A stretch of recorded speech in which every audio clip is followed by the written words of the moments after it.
Life is a lot like beekeeping. Beekeeping isn't easy, and at times can be downright tough. Sometimes you feel like you're on an island, that you're not making a difference, and that you're on your own. But just remember, the darkest hour is just before dawn. There are those out there shining a light, being the change, and being a lighthouse. You're not alone. There's an incredible community of folks who want to help, who want to lift you up, and want to see you do well.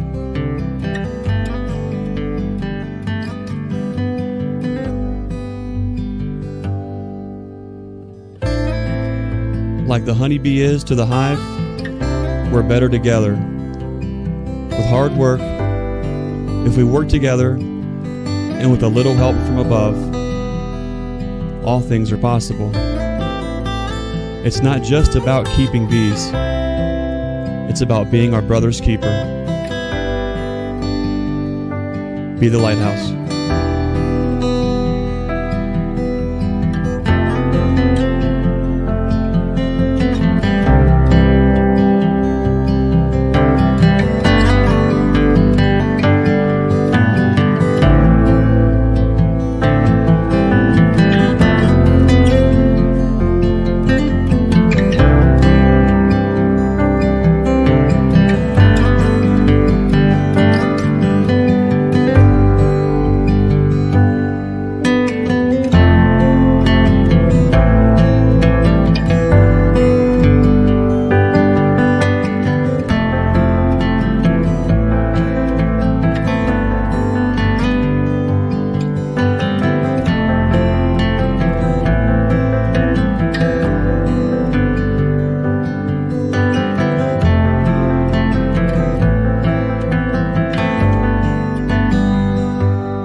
That's good.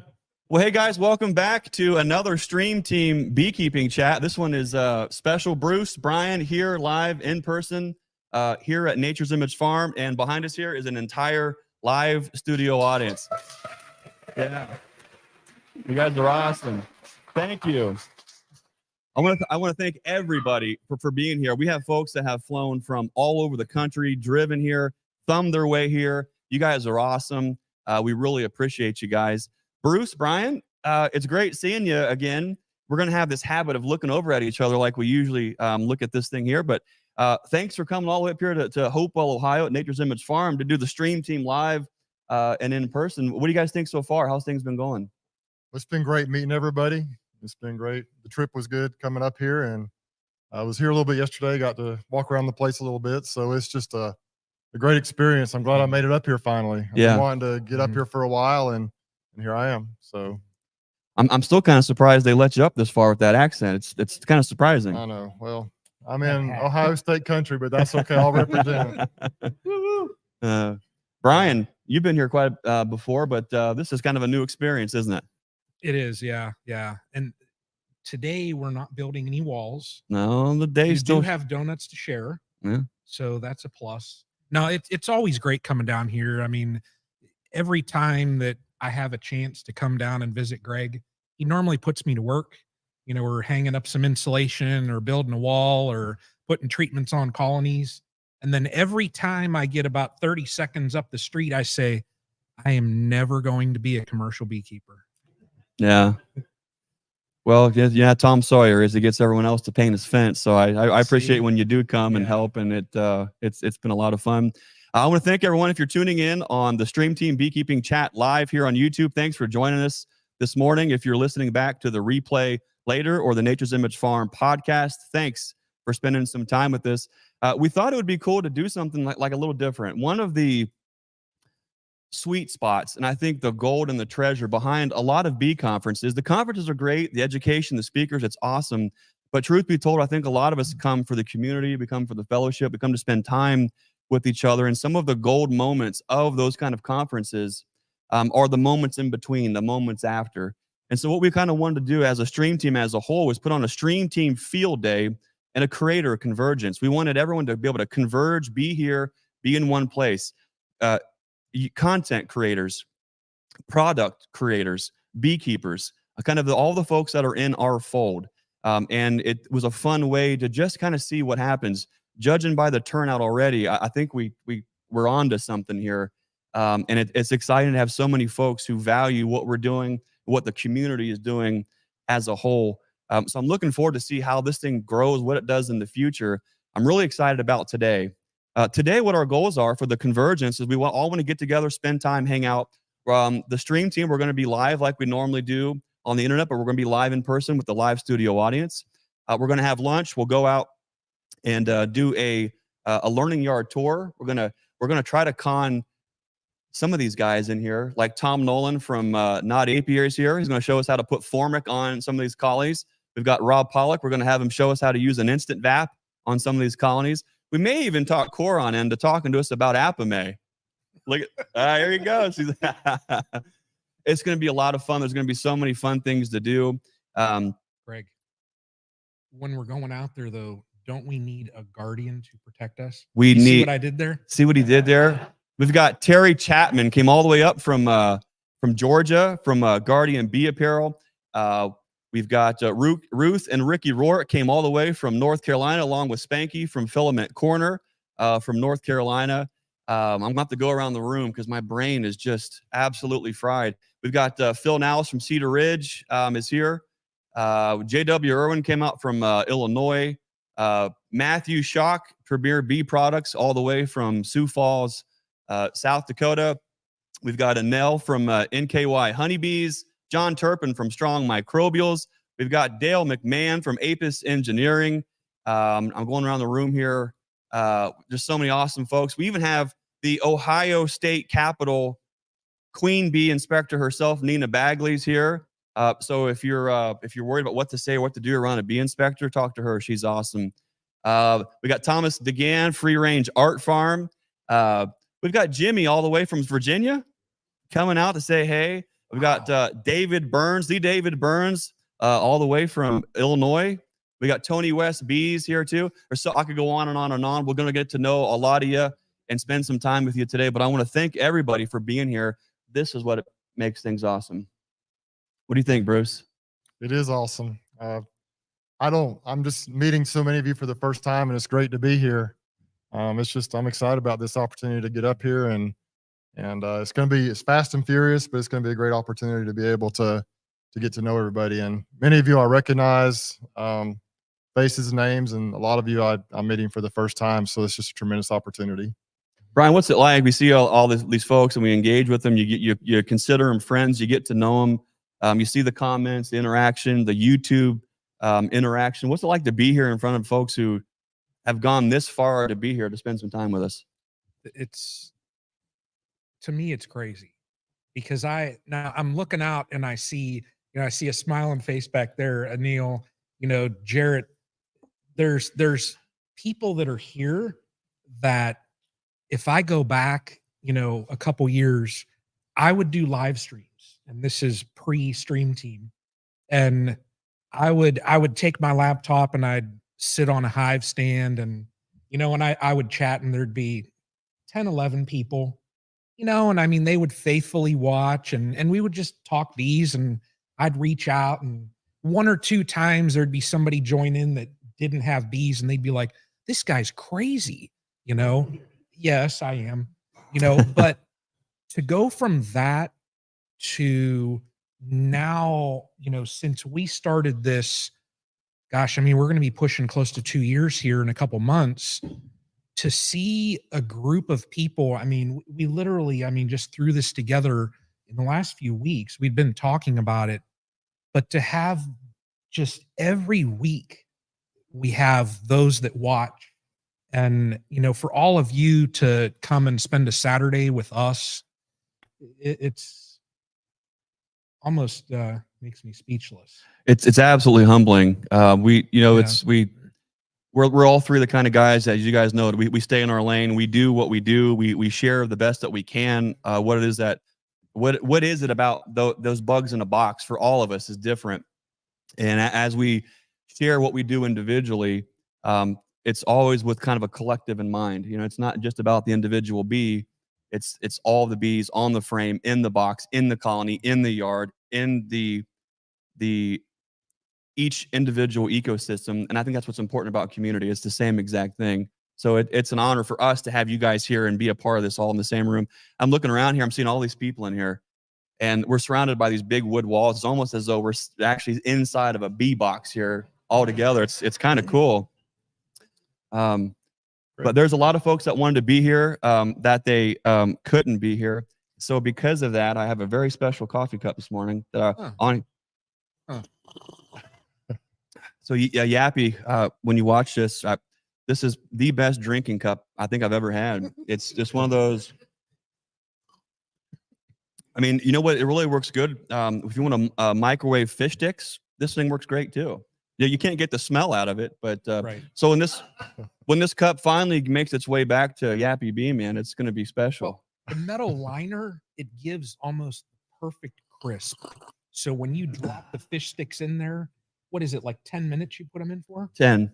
And well, and they until the come out metal perfect. sparks in the microwave good. Exactly. It really seals in the flavor. Yep. That way. Yeah.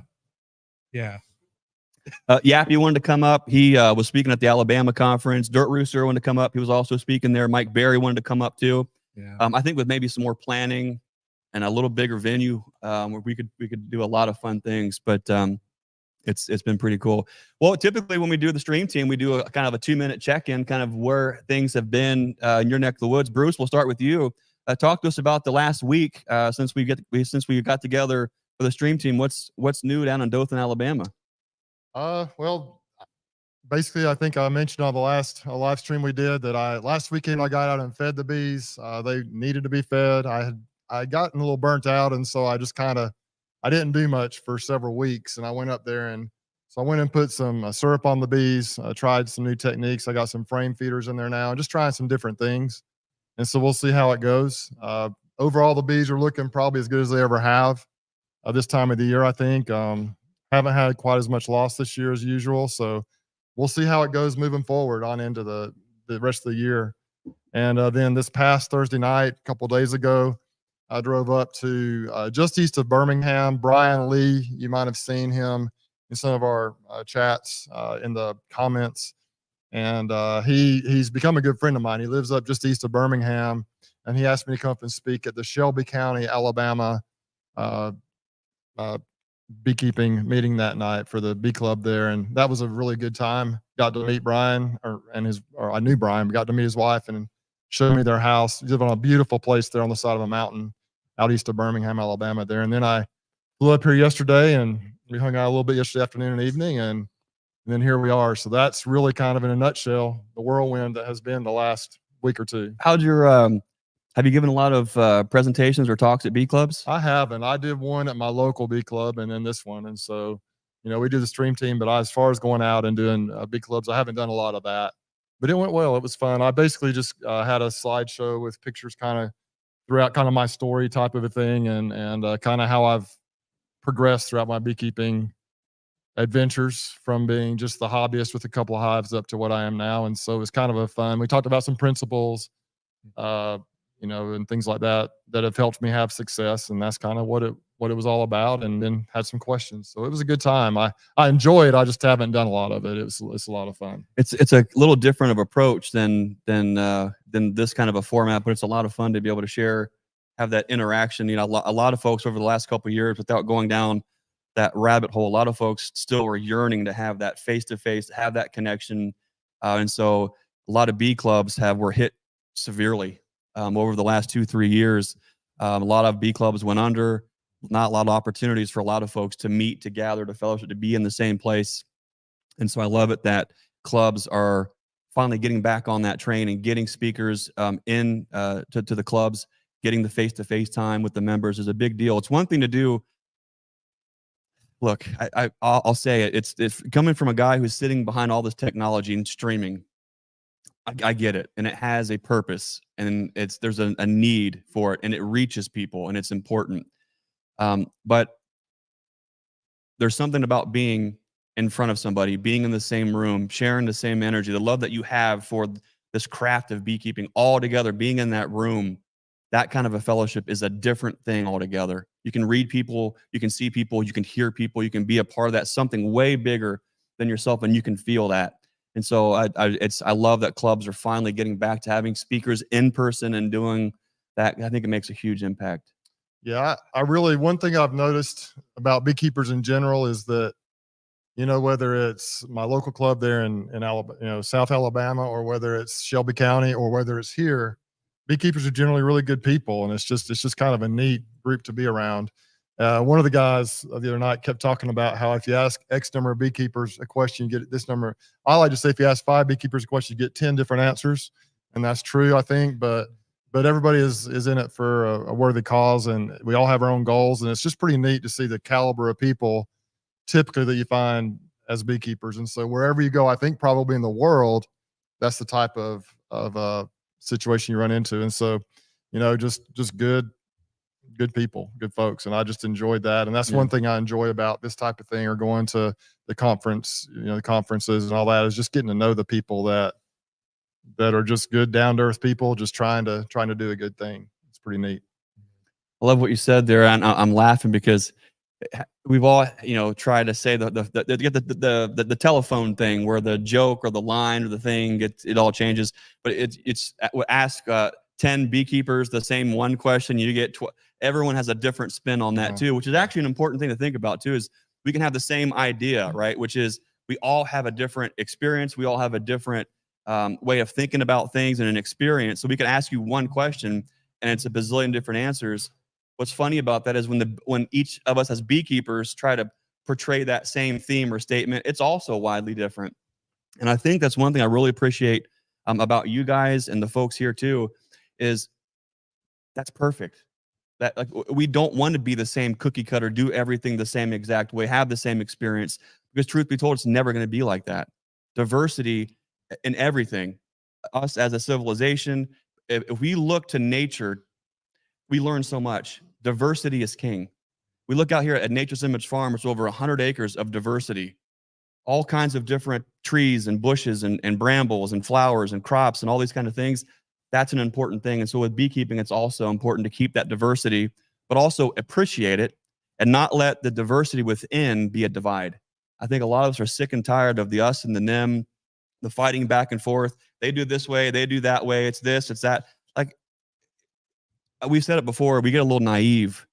We thought maybe that beekeeping was protected, right? We have this love for the honeybee. It's such a niche thing in the grand scheme of things. You think that the love and art and passion that is protected from all that outside nonsense. But in truth, it's not, because us humans are involved in it. And that's where things start to go and fall apart. And so what I love is to be able to appreciate the diversity. You have a J-hook, I have 2, I've got a regular. You run 8 frame, I run 5. You run 10, you do this. Cool. I want to learn, what is it about those bugs in the box for you? And I want to learn about your thought process. I want to know about your mindset. But what I'm interested in personally is also your heart set, the mind and the heart of the beekeeper as they're engaging and experience with the bees. And what I love about this community is folks are open and they feel like it's okay to share that and be different and be contrary to somebody else. And that's really a beautiful thing. So Greg, you just hit on something I think that's critical. Excuse me. Over the years, I think there's become almost like a competition between certain beekeepers out there and the hobbyists, maybe the commercials and the hobbyists. I mean, obviously nothing is 100% all the time, but there was kind of like we're going to hide this knowledge, right? You know, and there's a lot of that's gone on. But I think part of the value of YouTube and of these conferences and the things that this community that we're a part of, I think, is that you're breaking down those barriers, starting to share. People are more willing to share now. And look, if I feel like if someone like you uses bees to put food on the table, that's who I want to learn from, you know. And so I don't, and but you have things to learn. And I talked to a guy the other night at the beekeeping meeting I went to, that he's been doing it for many years. And he's, you know, I said, you're still learning, aren't you? And he said, yes. And so if we have that humble attitude that we're always learning, then if you're a commercial beekeeper, if you're a sideliner, if you're a hobbyist, everybody can share. And what's that quote you use? A rising tide lifts all boats. That's it. So we all can get better. There is no competition. There shouldn't be competition between different types of beekeepers. It does not matter. So I think that's kind of the vibe, or the attitude, or the theme of what we're trying to do is just, hey, let's just help each other out. You know, let's just kind of, let's respect each other for what we do, the way we do it. And then let's just learn from each other. And then we can all be better at what we do. Brian, you do a great job on your channel on just transparent. You're showing exactly what it is. No holds barred. What's it over the last week or so? What's been going on at Castle Hives, and how has this community kind of shaped kind of your mission with your channel? Oh my. Well, in the last week, I did something I had never done before. And as you learn and you're successful in keeping bees, you end up with a problem. Yeah. And that problem is you get more honey than what you can consume yourself, and more honey than what word of mouth will sell. So you have to start doing markets. I recently did a market and had a blast. Met a lot of people. I plan on doing more of them, just to try and get rid of some of the buckets that I have. But you know, that was, I mean, I had a lot of fun, you know, doing that market. I learned in the first one that I did, I have an idea now for a display. There were so many questions. You know, people come up and, do you keep the bees? Well, yeah, I don't go down and behind a building, buy the honey, and now I bottle it and put a little sticker on it. Not doing that, you know? You know, and then, do you get stung? Well, yeah. How many times do you know? And just all of those type of questions. So the next time I go, I want to take, you know, a hive body with me, and I have some like demo, the frames from University of Guelph. Oh yeah. And I'm going to set that up just to show people more of, hey, this is what inside of a hive body. Here are what the frames look like with the bees and things like that. Maybe one day I'll have an observation hive that I can travel, and you know, that would be awesome to set up at a market. But it was just it was a wonderful experience. Yeah. You know, and then I took 2 different honeys with me, and everybody knows, I mean, honey, it's always that light color, and you know, it always tastes the same, right? And I had a darker honey, and I had a lighter honey, and the people would walk up, and the first few, what's the difference? And I'm like, well, different seasons, different, you know, different locations. I mean, there could be so much that goes into the coloring of a honey. And they'd taste one, and I'd tell them first, taste the honey that you're used to, taste that lighter one. And then they'd taste the fall. And it was hilarious watching their expressions. They were just like, ugh. And the fall that sold first, you know, I was out of it. And I had one lady come up towards the ending of the day and, do you have any more of the honey? I said, it sold out. I told you. Wow. So, but it was just it was a great experience. You know, and I can say where I'm at now, had it not been for this community and, you know, the 2 of you learning from, you know, so many different people, I would not be where I'm at now. Yeah. You know, beekeeping, it's just like you said, you know, we need to work like a hive. You know, we are that colony.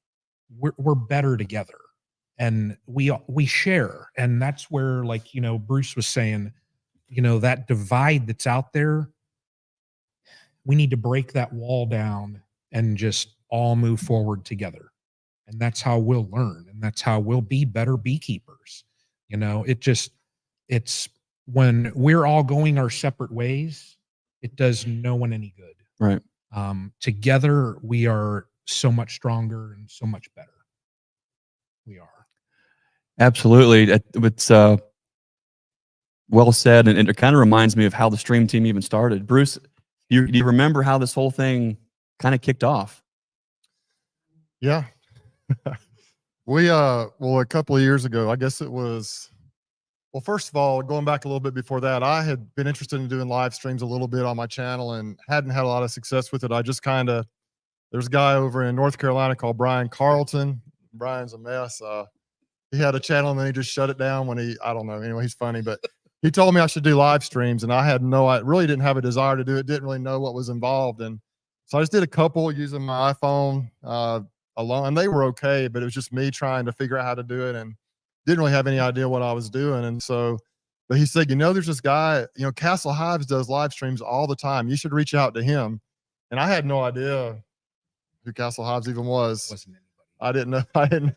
So anyway, I just kind of filed in the back of my brain for a little while. And then before the Hive Life conference of 2022, that December, I guess 2021, out of the blue, Greg reached out to me, and I can't remember exact order of things. If I reached out, I think Greg reached out to me, and he said, "Hey, I'm Greg from Nature's Image Farm, and we're going to be doing doing some podcast type interviews at Hive Life. Would you like to do one of those?" I'm like, "Sure."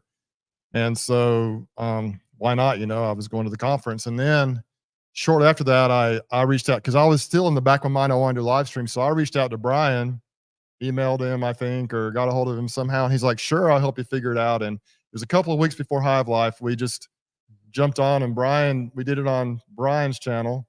And he invited, I think, Greg was on there. I'd never met Greg personally. And then we had some other guys on there. And that was a wild ride that night. We had some characters on there, but it was really fun. And then, so Brian's like, "You want to try one?" And then the next week, I guess, was right before Hive, like the night before I left to go up there. I don't know, we may have done one or two, but I tried it on my channel, and that's kind of where we started doing kind of our little thing. And we met at Hive Life, and then decided just to kind of roll with it after that. And we didn't even really have a name, and then I think Greg mentioned, "Hey, we got the stream team or something." And do you guys know where that name came from? Matthew Shock, Premier, was asking. He said, how did you guys come up with that name?" And so I don't think I've ever told you guys. So we're not urologists, first and foremost. It has nothing to do with that. Apparently, if you Google that, be careful, because it gets wild. Okay, that was not our influence. So there's not a slow time really here at the farm at all. But when it gets a little quieter is typically that late fall, just before Christmassy kind of a time period. And I was sitting in the breakfast nook and I was having my coffee, and I had opened up YouTube or Facebook or something. You know how the whatever reel comes up and it tries to throw on what they think you would be interested in. And it caught my attention because it was the mid-90s Olympic dream team. Jordan, Pippen, Johnson. And as a kid, dude, I had the jerseys. I loved them. That was, oh my gosh. And so I went down, I started binge watching all of these YouTube videos on the documentaries behind Jordan and Pippen and all those dynamics. And then you get into all of the just interesting storyline behind it. And I just started looking at that. And all of a sudden I sat there and I said, the stream team. We're streaming all the time, right? We put this team together, right? Good, bad, ugly, and different. It's diverse, right? But we're on the streaming platform, and I said stream team. Matter of fact, so the first logos that we started working up was that that old school dream team American flag, U.S. And so that's where I got the idea was from Jordan, yeah, from the dream team. Who's Jordan? Get out of here! Get out of here! We'll delete that mic. Here we go. But it's been a lot of fun, hasn't it? Yeah, sure has. What's neat about this is I think we all do this all in our own way, but you mentioned it earlier, Bruce. It's easy, and there is sometimes the unfortunate mentality with beekeepers where I'm hoarding all this gold information, and somehow if I help somebody else out and they're successful, somehow I'm less successful with what I'm doing here. And I know we've talked about it before, and I promised Susie that I would not get on my pulpit this morning, okay, because I'll just go all day. But there is something to be said about a mindset of abundance and a mindset of scarcity. And I get it. We've all gone through different decades and different economic periods in the history of our country, family structures. I get it, right? It's not easy for anybody. It surely hasn't been for us. But one thing that I've learned early on, and I think somebody really put it into words well, was Bob Benny, that there's plenty of room at the table for everybody. We've always done that. We are in the foothills of the Appalachians here. And one thing these people are known for is that those who have least give most. And that's a really important thing to think about. I was talking with Tom Nolan. There's folks all have similar stories about what that means to them and their family. And that's a beautiful thing, is because when you practice what you preach, it doesn't matter if you're raising hogs, raising bees, raising a family, or growing a business. You want to see people around you do well, because that rising tide raises all ships. But unfortunately, in business, not just agriculture, but anything in general, if somebody thinks that they have something to gain, they're afraid they have something to lose. And unfortunately, some folks look at competition as something that's going to take food off their table.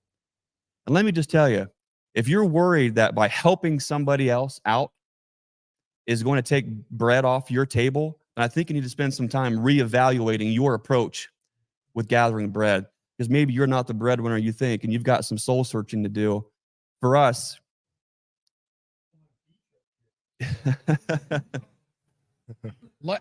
Jason, life lessons. you know, and I won't go. I'll get my grandpa. You guys have heard me say it was an old country preacher, fire and brimstone, 4-hour sermons. You left there wrung out and just exhausted, in a good way, in a good way. And I think that's no longer. It doesn't happen in a lot of places anymore. And so I inherit that honestly from grandpa. But our faith, being blessed with the opportunity to be on God's green earth with a purpose, serving under God's will, doing what we can for folks. We're the animal husbandry, stewards of the land, the livestock. All this is a part of this plan for us, our life, and our purpose. And I do believe that before the foundations of this earth was laid, that God had a plan for every single one of us. And I think when we acknowledge that, we can live a life that is full of abundance, that we're not worried about someone taking bread off our table. We're not worried about someone doing us harm, doing us wrong, because guess what? That's going to happen whether we are worrying about it or not. All we can do is be positive, do the best that we can, help folks out, stand for what's right, stand for what's good. If someone needs help, you help them. It's that simple. And that's a lot of what happened with the three of us, really. We all had different talents. You've all heard the story of how many talents. This person had this many talents. This person had this many talents. This person had this many talents. It's what you do with those talents that I think counts and what's important.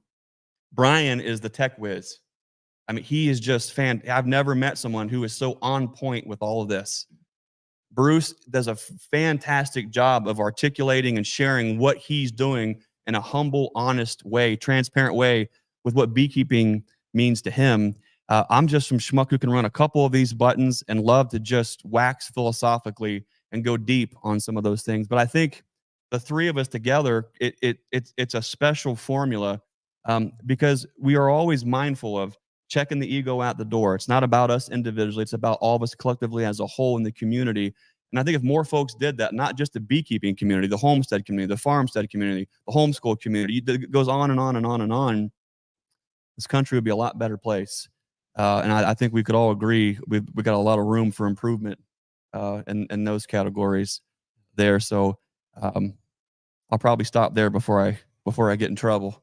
But yeah, so that's kind of where the stream team started. I think we've tried to do the best we can, sharing our mindset, our hearts of beekeeping, life in general. And I think when we do that, It's a little bit different of approach. What I love, however, is the diversity.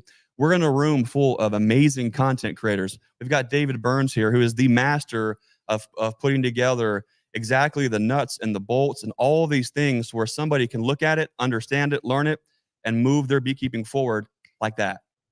So David, we really appreciate what you do for the community. That's awesome. There are so many folks in here. We have Jason in the back. Bohemia Bees has his own special brand and formula of sharing his beekeeping journey. Anel at NKY Honeybees. Just everyone crafts and puts their own thing together. Ruth and Ricky at Horizontal Bees. Jared at the Beehive Homestead. It's beautiful because that's the sweet spot. Like, I don't want to see some guy who is mimicking the same approach and sharing a video and being this.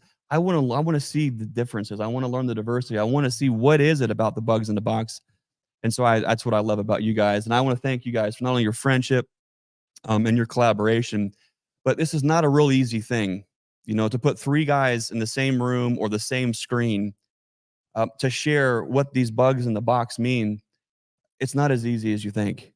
And a lot of folks can't do that. And so I really appreciate you guys and this journey that we've had so far. And I'm looking forward to seeing where the years take us with this. Greg. Oh my gosh. I haven't finished. We haven't even finished this one yet. There's a movie at a yeah, I throw in the comedy every once in a while. There's a movie there and there was a line and I could just say, "You had me at hello." Oh, stop, Ryan. Oh man. I gotta say though, this coffee cup's about half empty. That's awesome. I texted Yappy the photo and he sent me some very fun remarks back. Let's see if I can find them. Yeah. Travis says, "Oh, I love that. That's such a oh, Yappy the Bee Man. Love it. I've been watching. So sorry I couldn't make it. I better get that cut back or Frank's coming after you." So did anybody see the interview with Yappy? We had Yappy, we had Steve Jimenez. Fred Dunn was in that one too, where Yappy revealed what was in the box. And actually, you know, the person responsible for that, just to go down memory lane for a second, who did you see that video? A lot of you did. If you haven't, go back to the Nature's Image Farm channel, probably back in, I'd say maybe February or so, where we're sitting down at Cayman's 3rd conference, and we had the booth set up, and we had Yappy was in the corner, and Yappy brought this box, right? Like this like corrugated box thing, right? And Yappy's a character. Like, love the guy to pieces. He's like an onion, just so many different layers of Yappy. It's like, what is going on here? This guy is amazing. I'm talking him up because what he had in the box was unbelievable, literally. So here's this box, right? And like, he just nonchalant, just like he's, I don't know what's in there, flowers, an edible arrangement. I mean, I don't know. It could be anything. And my Hives for Heroes mentee, Roy Adams, we did a video with him, the Death Wish beekeeper. He was there, and he says, "Yappy, what's in that box?" And Roy's got this way of just he's an intel collector. What's in that box? Yeah, what's in that? And Yappy's like, "You want to see? What do you got there, Brian?" Yappy's coming. There's Yappy. Yappy says, "Go hug Greg for me." I'm not a hugging type. Don't even think about it, Brian. So, anyways, Yappy, out of nowhere, I see Yappy put on this big leather glove thing with these tassels, and I'm thinking, what is that? And then he opens this box and it slips this gloved leather hand in there, and I'm thinking, no way. I'm thinking snake. I hate snakes. Sorry. And then all of a sudden, this beautiful feathered critter comes out of there, and it's Frank the red-tailed hawk.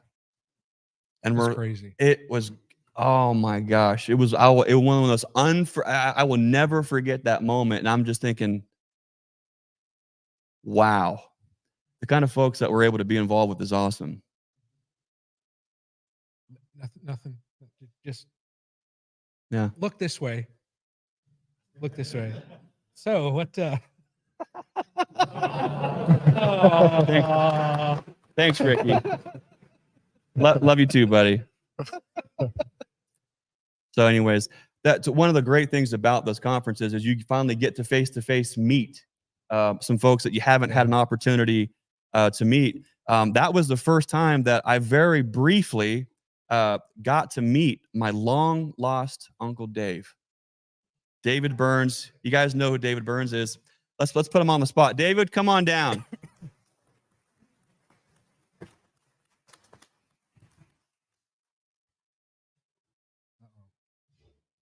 Cop a squat there. Yeah. Let me get some of my junk out of the way here. Yeah. I was going to write all these notes, but as you can see, they're full of nothing. Need boxes of donuts on the table. So that's a note.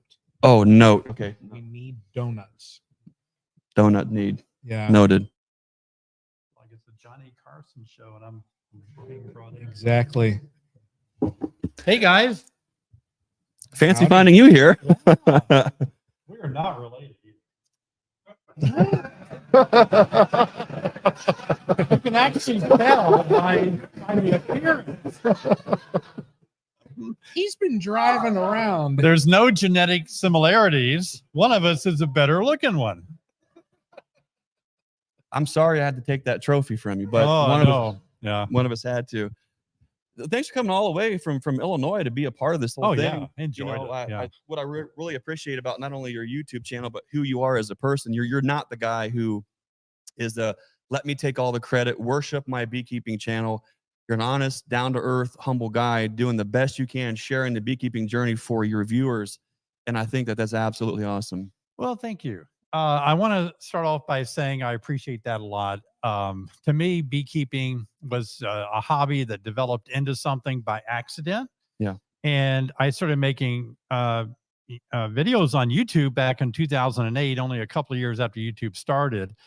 And I was just kind of figuring stuff out and blogging about it in a video format. And it never really became anything for many, many years. And then all at once it became something. And, I think I did it for 10 or 15 years before it really was like, oh, this could be something, And so it was really inspiring for me to start hearing back from you guys that watch my channel, like, oh, you helped me get started in beekeeping, or you helped me with this and that. And that really began to motivate me to think that I'm having an influence on people in beekeeping and getting people to not only start beekeeping, but keep healthier bees, make fewer mistakes. And I often, spend my day just looking at a camera by myself, or I'm in a hive by myself. And I'm a very extrovert. I'm very social. So it kills me just to spend my whole day alone in a hive, alone behind a camera. So coming here today and being a part of this, where I see so many of you, give yourselves a hand. This is great. It's very inspiring. And so I love just being a part of a community of beekeepers. And that's what I love so much about, Cayman Reynolds did so much to start off Hive Life. And I'm looking forward to being with him. Again, he's doing the North American Honeybee Expo in Louisville, January 4th through 6th. And he's invited me to speak there. So I think all of us are going to be there. I think all the content creators are going to be there. So we're looking forward to that. That's going to be a lot of fun. But I've got to say this. If I was thinking about live streaming for years, but I just kept thinking, we get negative comments. All of us have stuff that, you don't want to just have somebody attack your live stream and say bad things and all that. But, we got a camera going out. But when I saw these guys at Hive Life, I kept polling my audience saying, you want me to do live stream? You want me to do live stream? They were like, yeah. But I approached Bruce and Brian and Greg, and especially Brian. He just came up to me and said, David, you got to live stream. Yeah, you got to live stream. I was like, oh, I don't know. What about trollers? What about all the headaches of the technology? And he said, I'll help you. I'll help you do it. So this team here actually came alongside of me and propped me up. I mean, I was just like a baby learning to walk. I knew nothing, and they actually got me live streaming. So thanks, guys. I appreciate it so much. And I said, what about the trollers? What about people that get on there and just blast me? And they said, well, you're going to have to get a bot and you're going to have to put all these profane words in there. So I spent like one day typing in 2 million profane words. Were you surprised? Like Yes, I was very surprised. Maybe I was struggling to find enough, and I'm thinking you start going down a rabbit hole and thinking, did I just spend 10 minutes trying to find every bad word I wasn't supposed And to say every as a different kid? way to spell it. And every way to spell it With Caps and no numerals, cap. caps and no caps. Wow. And I was like, wow. I told my wife afterwards, I said, Sherry, this is kind of like, this is a PG-13 here. But I said, Sherry, I don't know whether to be disgusted or a little sexy. There were so many words that was like, I had to ask some of my older children, like, what does this word mean? And they were like, you don't want to know. But anyway, you guys were great to help me start live streaming, and I really appreciate it. They asked me, would I want to come here? I said, absolutely, because I'll tell you what, I believe what we're doing here today is a start of something huge. Absolutely. I really do. And I wanted to be a part of when this small thing just started out. I want to be able to say, I was there. Absolutely. When we just started out. It was fascinating. So thanks for having me. Appreciate it. It's a lot of fun, not just only to have you here, but to consider you a friend. I mean, I was considering you an uncle for a little while, but I think you just killed that one. So I think we'll have to let that one fly. I don't think the age works out for me to No. be your uncle. No. Maybe, I don't know. That gets weird. Yeah, That goes it back does. into those weird words. Let's We not may go be there. related because some of my ancestors early, way back did live in Ohio. Yeah. What's it like, guys? Been collaborating with folks like David and everyone out here. It brings a whole different dynamic to not only what we do as a content creator, but as we could all probably attest to, you do sometimes feel like you're out on your own little island here with your YouTube channel. You're trying to do the best to capture what it is that you are seeing, feeling, thinking, and experiencing with the bees. You do your best to kind of put that into a package, and you feel vulnerable, and you put that out for the folks to view and enjoy. And then, sometimes you just, the comments that come back and forth, you're just thinking, a lot of folks actually give up within the first 6 months of trying because some of that is so harsh. But what I love about this community is when you find folks like David and Brian and Bruce, where we all have the same goal. It's for the greater beekeeping movement, and we're trying to do our best just to share the diverse piece of that pie. It's for me incredibly rewarding to know that there are folks just like you guys who are going through the same exact thing, that we have each other's back. We're here to help. I'm sure that out there's somewhere, there's probably YouTube channel battles, and they go back and forth and all that kind of stuff. But I tell you what, you find the guys that are actually making a positive change. They're being the change they want to see in this world. They're being the lighthouse. They're helping folks out. They're doing what's right when no one's looking. They want to see that positive experience explode. Those are the guys that are sitting right here that are also going to be watching this. Those are the guys that are banding together as a collective, converging, whether virtually or in person, to make a bigger difference. Not only with the YouTube sphere, which God knows it needs it, but the community at large. Bruce, what is this entire community of not only content creators, but people, what has that meant for you and your YouTube channel as you grow as a beekeeper? Well, I think that's really what it's all about, the whole YouTube thing. I started off just wanting to share my journey, and that's kind of what it's been. But, my techniques, like Mike Berry says, it's not necessarily a how-to video, it's a how I do video. Some of them become a little more how-to if it's a particular thing, but it's not about really what I'm doing. It's just I'm trying to share what I do and help other people. If it can make you better, I want it to be entertaining. And also, if it can help somebody out with the technique they can try, then I think that's a great idea. I hope you'll join me with that. But the community itself, that's really what it's all about. As I've developed the YouTube channels, it's grown. It's getting to know the people like this event right here, like the conferences we went to the last couple of years. Just that's what it's become more of, as opposed to just the beekeeping aspect of it. Bees are the conduit too. The people. That's Absolutely. what Greg always says. And so that's really what it's all about. And it's easy, like David said, to kind of get, locked into, I'm out here by myself. I'm going through the bees. I'm trying to film the videos, and why don't more people watch? Why isn't it growing faster? It's easy to get discouraged. But then when you come to events like this and you see people that you've seen in the comments on both the live streams and the regular videos, it does a body good. It does your heart good to see that. And so, and I see several creators. I know I've seen a lot of your videos out here, and all different sizes of, you know, all the way from David all the way down to folks who are just getting their channel started, and it's just kind of fun to be a part of this community and get to know all of you. I don't know if that answered your question, but No, that's exactly it. Because I think what this means to us is all going to be a little bit differently. And I think it's special to just to take a minute to appreciate that and then try to put that into words. Brian, what has this community meant for you, your YouTube channel, but your growth as a beekeeper? I mean, I can't say enough. It just, like I said earlier, I mean, I wouldn't be where I'm at now had it not been for the community, you know. And like I said earlier, I mean, there's a couple guys here that have been watching my lives, and I apologize for my early lives. You know, they've been watching for a while.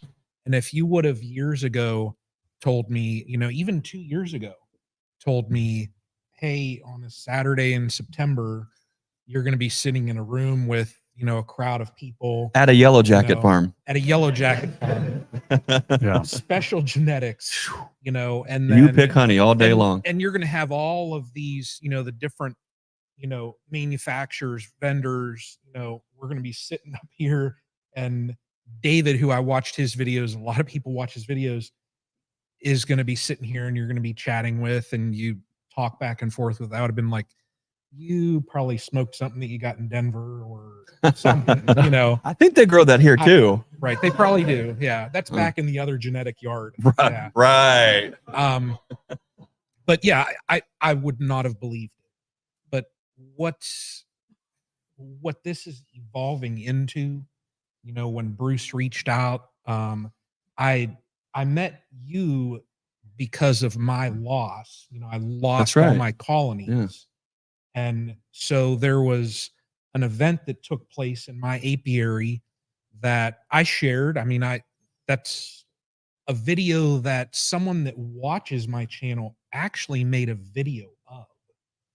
And so, I mean, it was for someone to take time out of their day and make a video because I made a video. I mean, I was touched by that. Yeah. You know, but what this has just evolved into, it's crazy, you know. And when I meet people and they walk up and, you know, and I just say I'm just a small fry. It's crazy to me that people want to walk up and shake my hand in that, you know. It does feel awkward, doesn't it? It is. And in 50 years, when I maybe get to your level, yeah. Is he calling you old? Did you just call him? I am old. Did you just? I knew what he meant, but I am old. Yeah. You know, at my growth, you know, I can't imagine, like, when you get to, you know, such a large audience like what you have, it's got to be humbling. You know, when you walk into these conferences and these expos, and there's such a community of folks out there. You're David, you and your channel I don't mean to intentionally put you on a pedestal, but what you've done is really legendary in the beekeeping YouTube space on how far your channel has grown, how big it is, the reach that you have with folks. As you've journeyed with this experience, how has your experience changed over the last couple years, not only with the growth that it seems to be occurring within beginning beekeepers, but also with this new edition of streaming and reaching kind of a similar yet different audience on a different platform? What has that meant to you and your channel and you as a beekeeper? It has been very hard to wrap my mind around it. And I think when I look at YouTube, I don't look at myself as a success on YouTube. I look at myself as the first day I made that first video to when I made my video yesterday feels the same for me. I don't see the audience when I'm talking into a camera. So I'm just still doing the same thing. And I think if you want to call it success or whatever, but the reason I have a larger audience, I feel, is because when I go in front of a camera and I work my bees and all, I just try to be myself. Yeah. I just want to be me. That's great. I've had other careers where I couldn't be me. I was under different kind of pressures where I had to perform in a different level. And it feels so good when you can be yourself. Yeah. And so now I just love making videos. And I'm hoping that the few people that watch me are like, this guy's okay to listen to. You know, I have a lot of people, don't get me wrong. A lot of people say, oh, this video is way too long. You talk way too much. Can you condense it smaller? But I have other people say, could you The make longer them the longer? better. Yeah. I just listen to this when I'm in the truck or something. So if we follow the comments on YouTube, we're just going to be all over the place. Chasing your tail. You can't do that. I read a comment this morning where one guy was kind of saying, why does anybody watch this guy? His voice is feminine. He talks like a lady. And it's like, really? I don't know. There's all the courage in the world like this behind the screen. So I think live stream is a place where people can actually, be on there and ask questions. I love answering questions. But my channel evolved into being a channel for new beginners, 1 to 5 year beekeepers. Right. And I have a lot of people. It's required me to really take a step back and say, wow, I have to understand that I had too high of expectations. I have people saying, hey, I've been keeping bees for a year or two now. And they ask a question that they should have known way before they started. Yeah. And I have to say, wait a minute. It's not meant for me to judge. I don't know their situation. I need to come alongside of them where they're at right now. Meet them where they're at. Yeah, meet them where you are and say, okay, what you're looking at is a drone. Or that's called a frame. That's called a deep without frame. belittling and saying, you dummy, you should have known that 3 years ago. What's wrong with you? I've got online courses. Why don't you take one of my courses? Yeah. No, you just need to come along. But the hardest thing for me is it's quite crushing, actually. With 126,000 subscribers, a lot of them that I love and appreciate them so much, they want to talk to me. They want to call me. They want to come to my house. They want to email me. If 1% of them were able to do that, that'd be 1,250 people a day. Right. And I could never make another video. Right. So it's really tough because I want to answer every question, every comment, but I can't. Right. And that's the hardest part for me is like, how do I still stay personal with my audience, but realize it's a gigantic audience that time doesn't allow that. It's not practical. That's kind of where that's hard for me. It's kind of where little situations like this, convergences, conferences, where you can come face to face, you can shake someone, you can see them. Oh yeah. If you're next to your better looking nephew, you can really appreciate the differences and the channels and such. But what you hit on a couple really great points there. And I think a lot of folks, we have a growing, but still small in comparison, subscriber base. And at some point, I stopped looking at all that.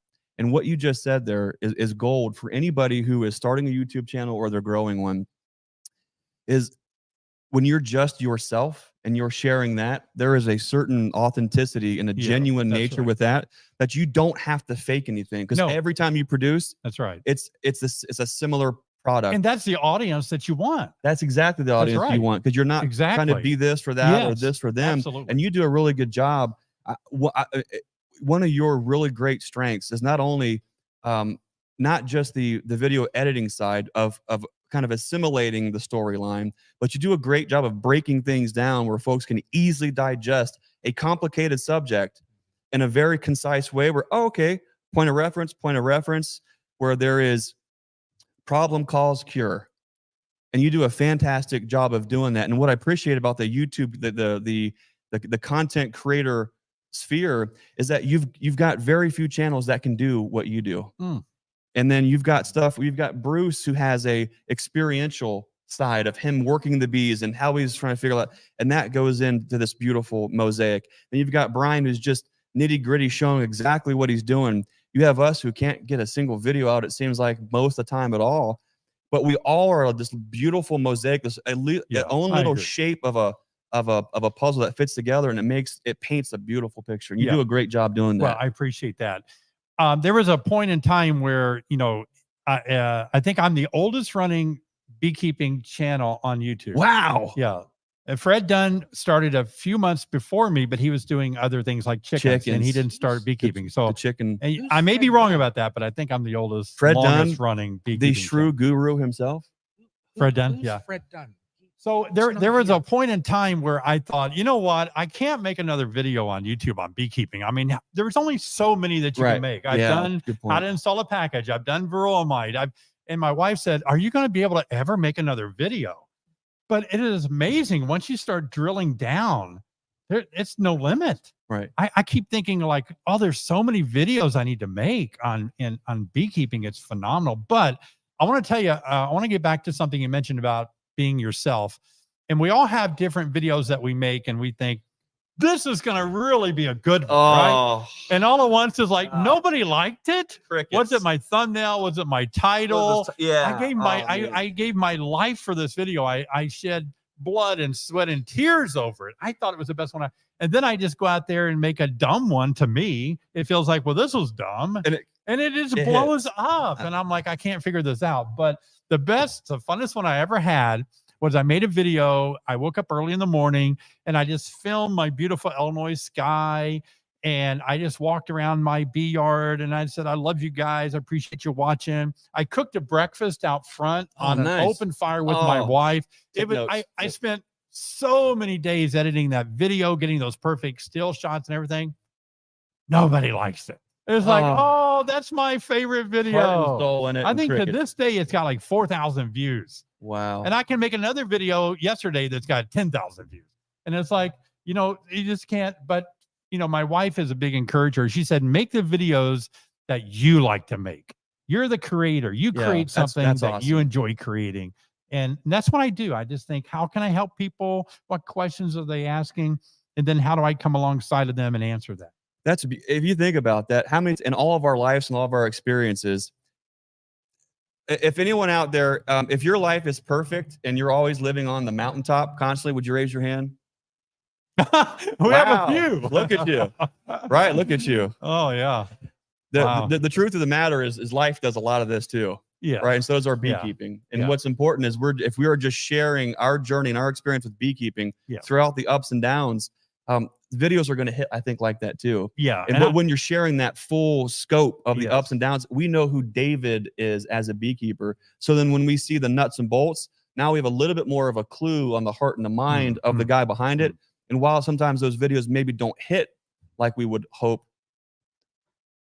I'm going to not get choked up about something like this, David. But the thing about it is, sometimes we are put in a position and we have that tug on our heart to do a certain thing for a certain reason. And we're so on fire to do it. We're so inspired and so pumped up to do this thing. But if it impacts one person, it makes a difference in their life. If it's mentoring with Hives for Heroes and keeping veteran suicide down, if it's keeping beekeepers on the brink of quitting beekeeping, moving forward, if it's encouraging somebody, lifting somebody up, helping a community grow, and it's that one video that one person sees, and that one person now is influenced and inspired, and they go out and they do something to help somebody else out, that's what it's about. Oh yeah. And I started doing a little bit of that with what's called coffee time, right? And I'll make a video on beekeeping, and then at the end, sometimes I'll have let's talk about life. Let's have coffee time. And I try to encourage people. And I'll get a lot of people to watch that. And I don't like the coffee crap. Just give me the beekeeping stuff in a nutshell, But then I get a lot of people say just what you said, like, I'm so discouraged, and that video encouraged me so much. Or I'm going through a pretty tough time right now. And those words, it changed my life. And that's really inspiring for me, because let's face it, let's be honest. I know that we have a lot of content creators here. You guys are great. And a lot of you out there doing this, starting out and all. If you get stuck chasing the YouTube algorithm and you get stuck looking at the numbers and your money and your subscriber base and did this video perform, that is very unhealthy to do. It's not a good place to be. It's better not to look at those numbers. It's better to go out there. It's better to go in front of that camera and make that video, because now I'm going to get a little philosophical about this, and I'm not going to say, I'm going to use all the wrong words. You fill in the words. But I feel like honeybees I know there are bugs that we need for pollination, but they keep our world existing. And in me being drawn to honeybees, I can't really describe why I was. And me starting to make YouTube videos, I can't describe what it was, but I will say, whether you call it God or the universe or you fill in your blank, I was drawn into that. And I know this is going to sound very weird. Believe me, it sounds weird for me, but I feel there's some sort of a higher leading that when I make that video, I feel like there's a greater power saying, this is what you're going to talk about today. This is what you're going to say today. I've made videos on beekeeping can be discouraged or discouragement. And all at once, it just brings encouragement to so many people. Absolutely. And even the Google algorithm, which I do occasionally look at, it does like it when I use words like discouragement Right. or, encouragement. And Right. so then I realized I've got to find a way to use beekeeping as a way to make a YouTube video, but at the same time, show my enthusiasm for life, Right. show my love for people, and show the bees. Give us an example of how all the bees work together as one super organism, that we need to do that as people. Absolutely. There are bees of different color Right. that get along Yeah. in the hive. And I Yeah. think that's what we need to be as Absolutely. people. Yeah. And there's Italian bees and there's bees from all parts of the world that exist together. Right. And I think that's so exciting. And it was so wonderful when I was just stuck in my little box of making videos and filming and working my bees, that I started meeting other content creators. Because then you feel like, there's somebody that knows what it's like. There's somebody that I can talk to. It was great talking to Fred Dunn and you guys and Cayman, and we start sharing the same fun things and the same troubles that we have in making videos. Because let's be honest, there are days that we say, I think this is going to be my last video. Oh, yes. I just can't do this anymore. Yeah.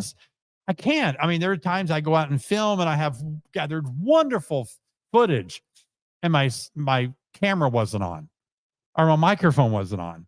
And I was like, I can't redo this. It took too much energy to do it the first time. Right. But I do. I go and film it again. So we are not somebody out there that just have it all together, that we're perfect, it works out well. We struggle too. It's hard to go out there every day and do it again.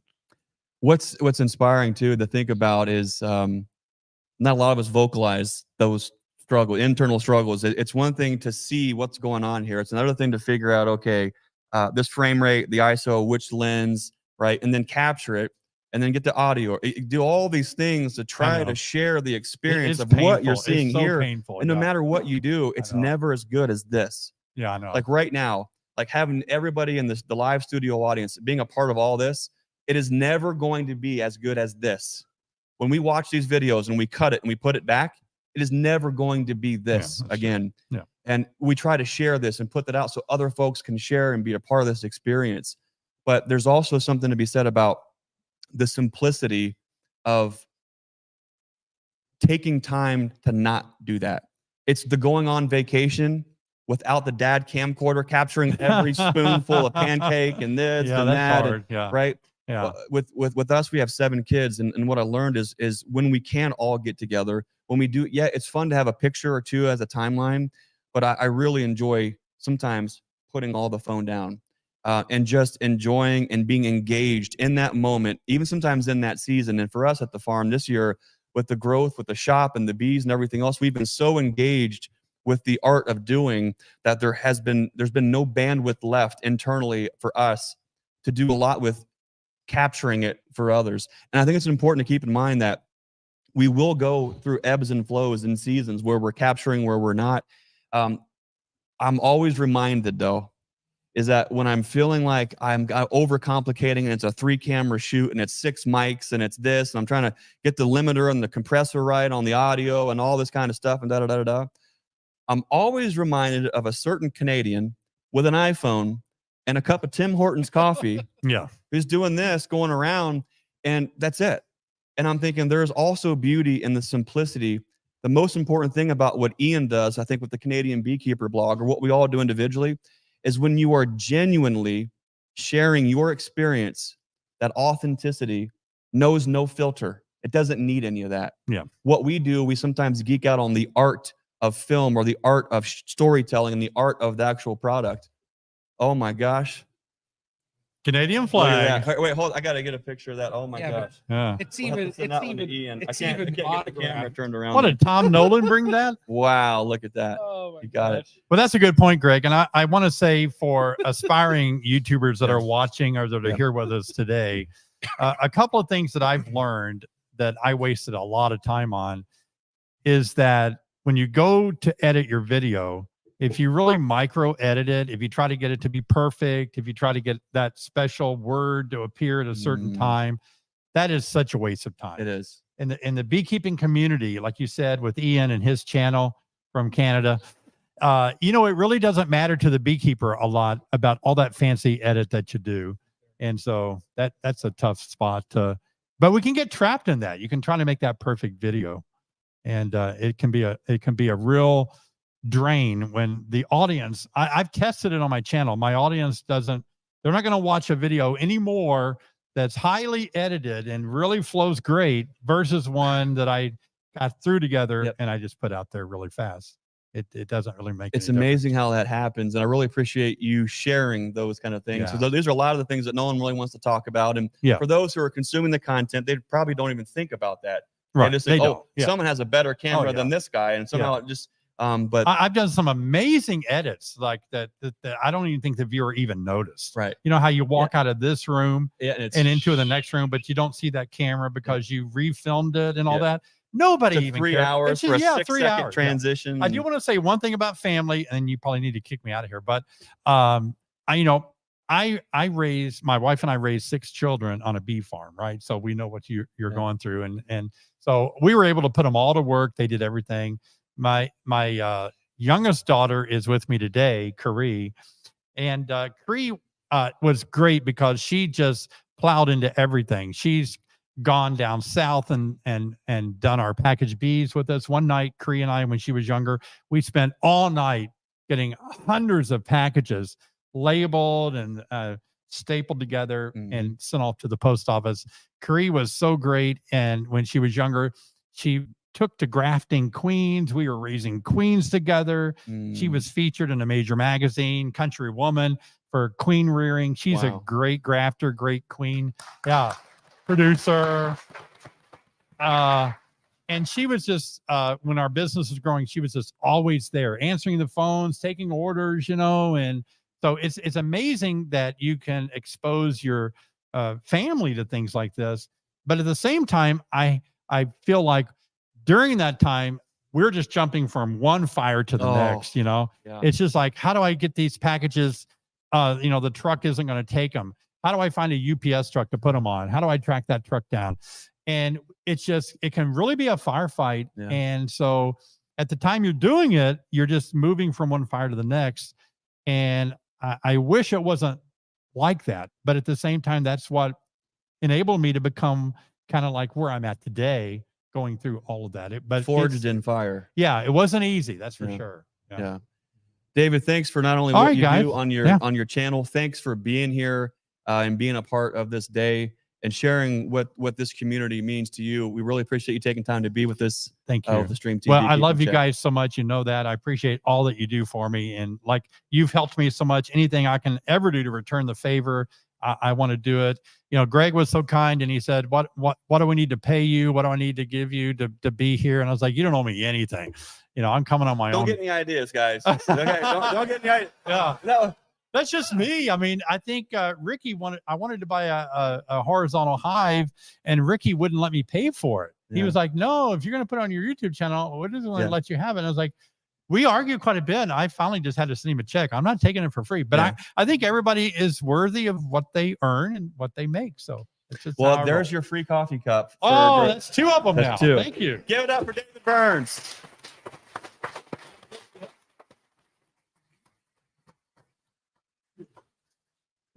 For me, this is where the gold is moments like that where we can fellowship and be heart to heart. There's a lot of great nuts and bolts and things, but the little moments together like that, I think are absolutely priceless. We talked a little bit about what beekeeping has meant for kind of all of us individually, and as a stream team here.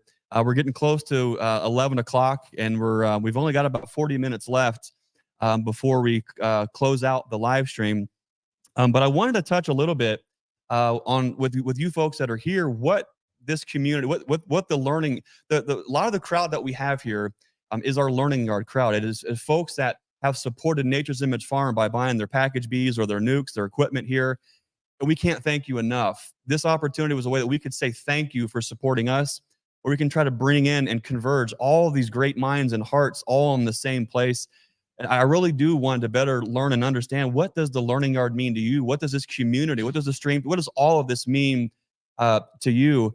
And I want to bring somebody up here and kind of get to the heart and mind of him as well. Jason Crook, Bohemia Bees, come on down.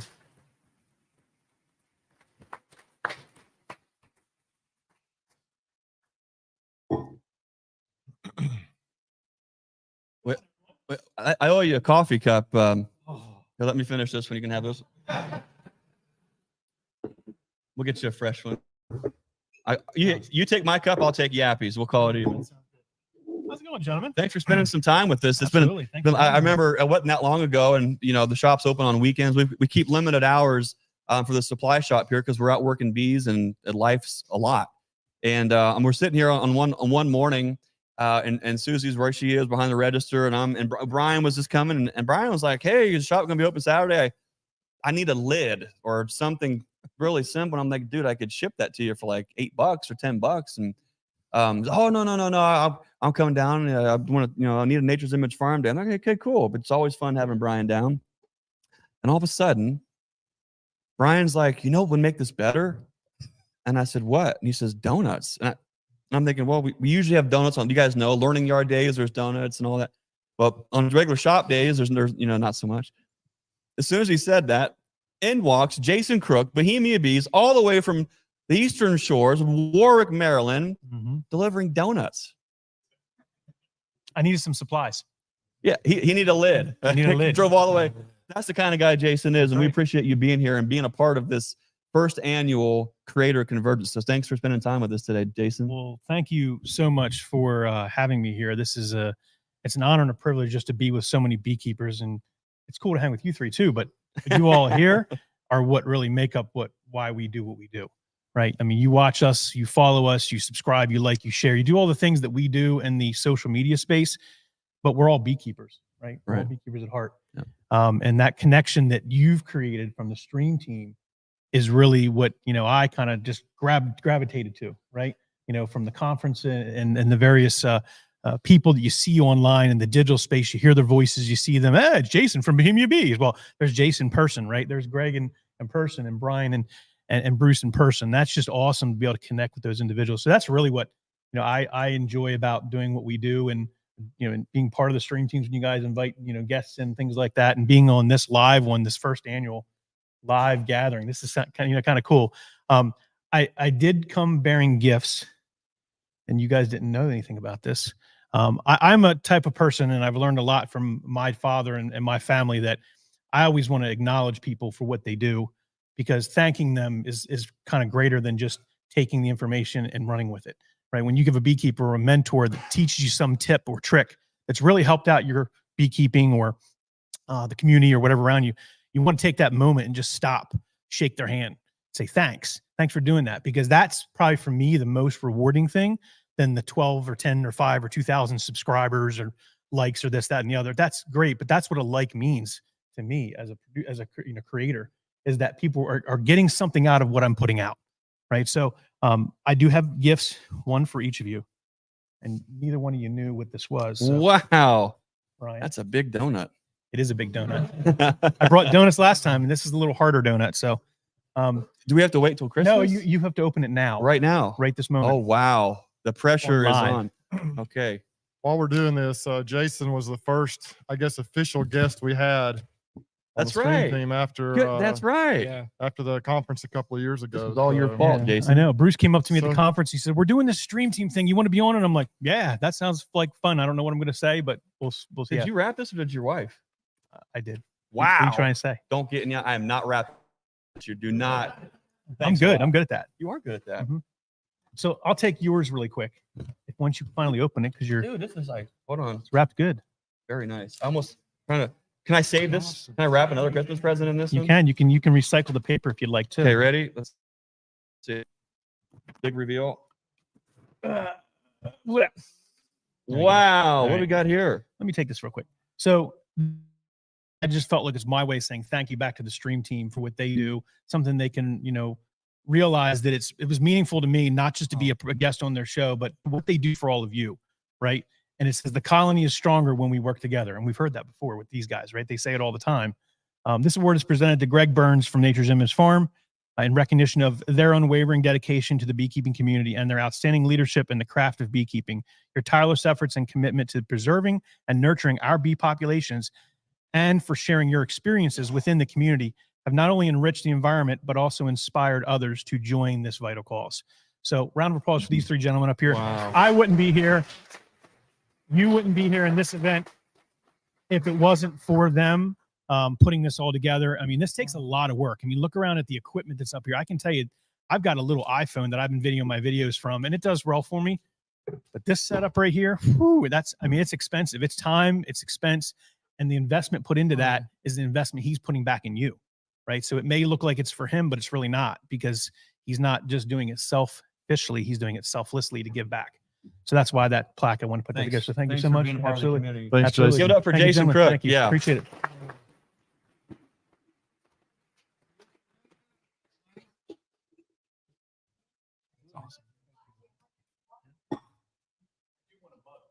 Wait, let Jason come back up Well, here. you've officially. Here. Jason, Wait, where you going? come back for the picture.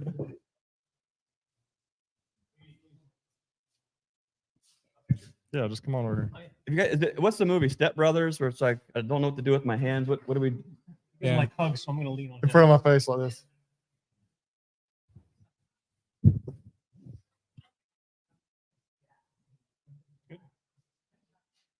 Thanks, That's awesome. Jason. Yep, absolutely. That's awesome. Thanks. Appreciate it, man. That's cool. Yeah, it's awesome. Well, I think this Wow. it goes without being said that like the honeybees of the hive, we're better together, and I think today is a testament of that. Folks traveling from all over the country to be here, to be in the same place, to converge in one place, is a really special thing. What do you think, Bruce? You got to look at that brand new plaque. I know, man. That's going to look good on the wall there, isn't it? Yeah, I like it. It's awesome. Yeah, that's awesome. So I don't if maybe you guys want to do something a little different. What's that? Well, I don't know if everyone might be shy, but there's a lot of YouTube creators out here. There's a lot of manufacturers of different things. If there's anyone out in the live studio audience that wants to cop a squat and share with us what this community means to you, we'll put the invitation up. I promise I won't bite. And although I'm only second best of the Burns looking contest, what's that? Spanky, come on down.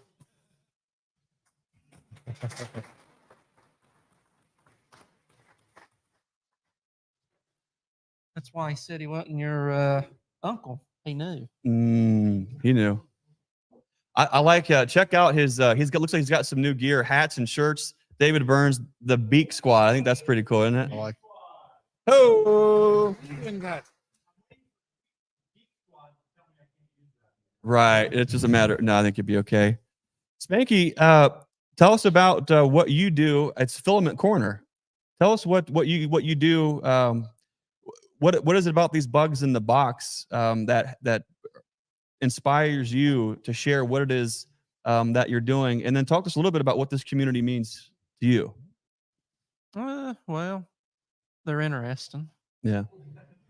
You know, I was sold. Oh, see, I don't do as much. You're good. I was sold into the whole idea of you got to save the bees. That's how I got into them. Mm-hmm.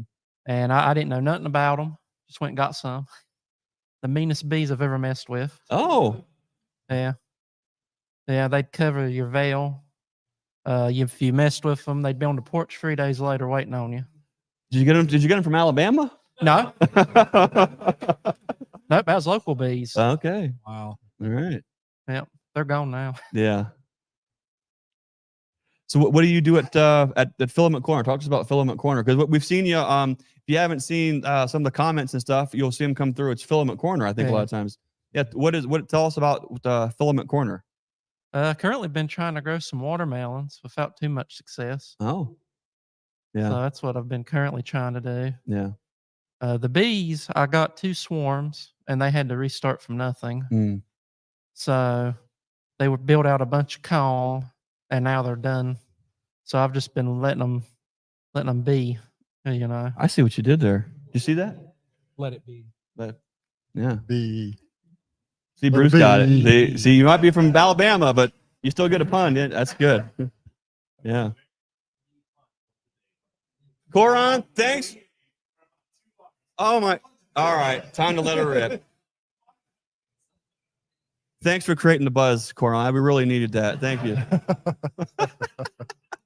My kids are just cringing because they know what's coming down the next 2 hours. Hey, Greg, you just stung the crowd. That was a real zinger. A real stinger.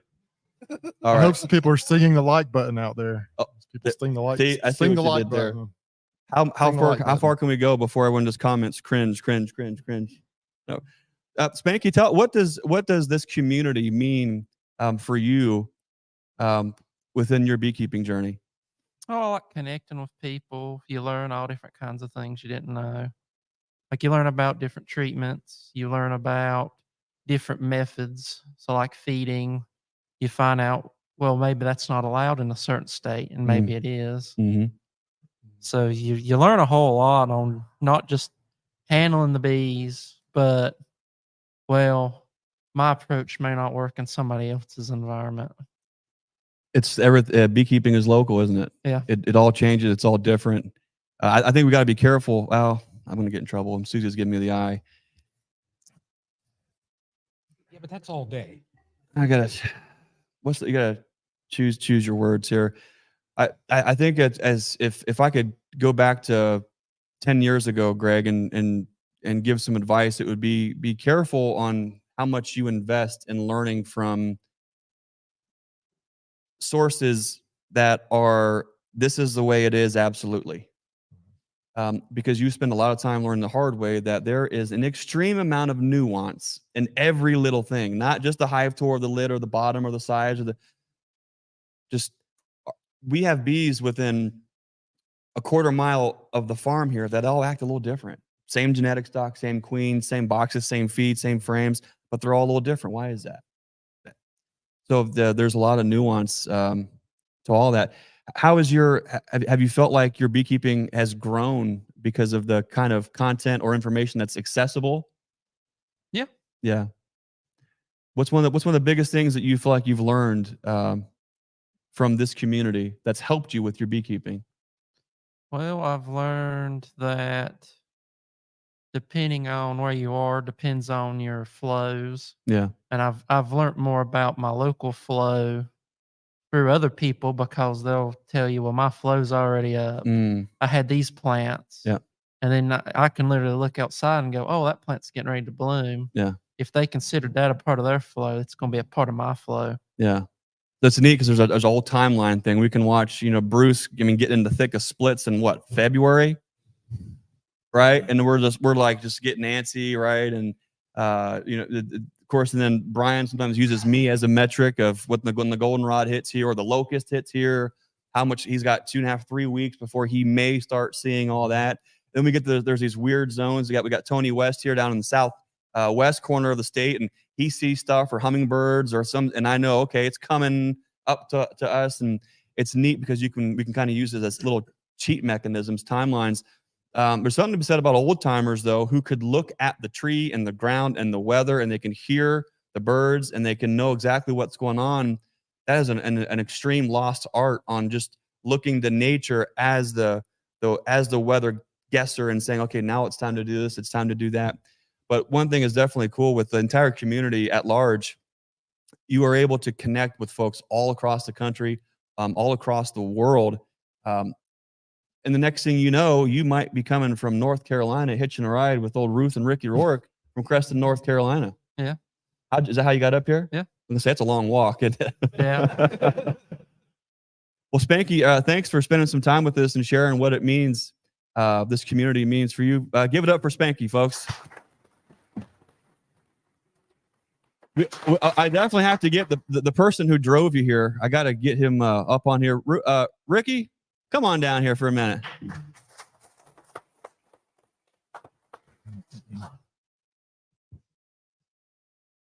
Thanks for. I'm always amazed. Ricky's been up here a few times.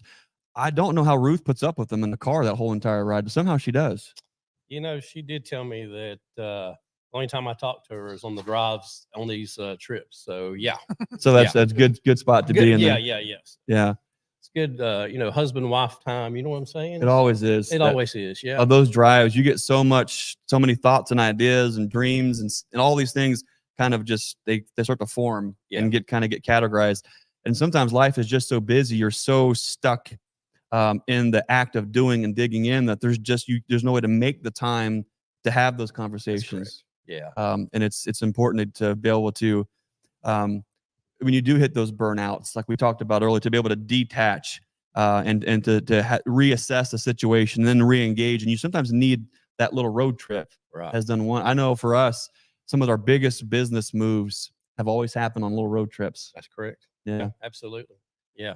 So it's like the Lord's speaking to you, you know, and he says, you know, this might be the right avenue for you. Right. And you have more time to think about Right. what's being, you know, what he's saying to you, right? Because your mind's not on something else. Everything It's else. just kind of cleared out at that time. Having So, ears to hear is an important thing. And sometimes we're so nose of the grindstone that all we can hear is the grindstone, and we can't hear him speaking and giving that guidance. So Yeah. I appreciate what you guys do at Horizontal Bees, because your heart and your soul is in what it is that you do. And for us, it's important. When we look around this room, there are folks that we can collaborate with all across the country, right? But every single product that you see in this room is not just in here because we use it and we find it valuable, but the heart and the soul behind the folks of those products. As we go around the room here with Larabi's, Apame, Yeah. Strong Microbials, Guardian Bee Apparel, Premier Bee Products, Nod Apiaries, Hive Butler, Horizontal Bees, we could choose to work with anybody. all right. But we want to choose the folks that we know are always doing right by others. They are doing whatever they can to help folks and move things in that direction.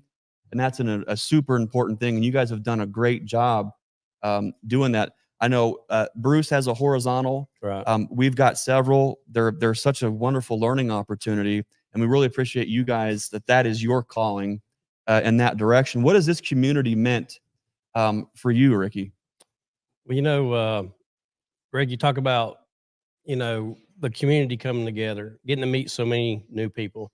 You know, I'm just a hillbilly from North Carolina.